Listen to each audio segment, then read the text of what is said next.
Sa Memorandum Circular Number MVL-2026-4911 ng Land Transportation Office o LTO, pinapayagan ng ahensya ang pag-issue at paggamit ng Temporary Certificate of Registration o CR para sa motorsiklo, motor vehicle at trailers. Kaugnay ito ng shortage o kakulangan ng official security paper na ginagamit ng ahensya sa pag-imprenta ng mga CR ng mga sasakyan na mula pa sa National Printing Office. So far sa Bicol, okay pa man, pero limited na po talaga mo yung supply kasi daily minomonitor ang supply and sinababawas.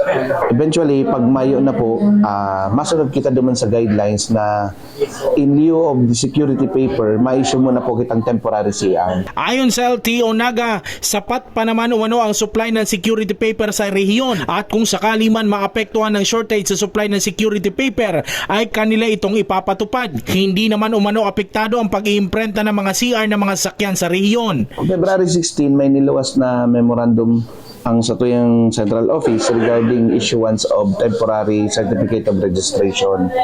Iyan po duman sa mga registration transactions within LTO. New registration, si mga bagong bihikulo, si mga miscellaneous transactions sa mga district offices, itong mga nagta-transfer, mga nagka-cancel ng mortgage na kaipuan mag-issue ng CR. Wala naman umanong masamang epekto sakali mang ma-issue ng temporary certificate of registration dahil kinikilala ito ng mga enforcers hanggang sa matugunan ang kakulangan sa supply ng security papers ng LTO. Ayon sa ahensya, valid ang temporary CR bilang legal na substitute para sa official secured paper CR ng LTO. Jan Amador, CSN.